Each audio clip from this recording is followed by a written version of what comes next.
ஒரு அழகான காட்டில் ஒரு சிறிய சிட்டுக்குருவி வசித்து வந்தது. அது மிகவும் அமைதியாகவும் தனியாகவும் வாழ்ந்து வந்தது.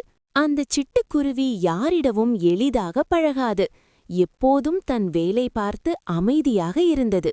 ஒரு நாள் ஒரு காகம் அந்த சிட்டுக்குருவியை பார்த்தது. அது பறந்து வந்து சிட்டுக்குருவியின் அருகில் அமர்ந்தது. பிறகு காகம் கேட்டது, சிட்டுக்குருவியே, நீ என்னுடன் நண்பனாக இருப்பாயா என்று. அதை கேட்ட சிட்டுக்குருவி சிறிது யோசித்தது. பிறகு சரி என்று சொல்லி அந்த காகத்துடன் நட்பாக பழக ஆரம்பித்தது. அப்போது மற்ற பறவைகள் சிட்டுக்குருவியிடம் கூறினார்கள், சிட்டுக்குருவியே, காகத்துடன் அதிகமாக பழகாதே, அது உனக்கு ஒரு நாள் பிரச்சனை கொடுக்கலாம். ஆனால் சிட்டுக்குருவி அவர்கள் கூறிய அறிவுரையை கவனிக்கவில்லை. அது தொடர்ந்து காகத்துடன் பழகிக்கொண்டே இருந்தது. ஒரு நாள் காகங்கள் எல்லாம் அருகிலிருந்த ஒரு சோளம் வயலுக்கு பறந்து சென்றன.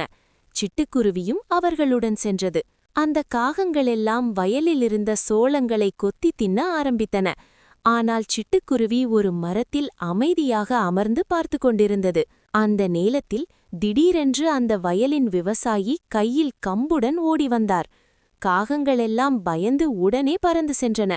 ஆனால் சிட்டுக்குருவி மட்டும் அங்கேயே இருந்தது. விவசாயி அதை பார்த்து கோபமாக கம்பை எடுத்தார். சிட்டுக்குருவி சொன்னது, ஐயா, நான் எந்த தவறும் செய்யவில்லை.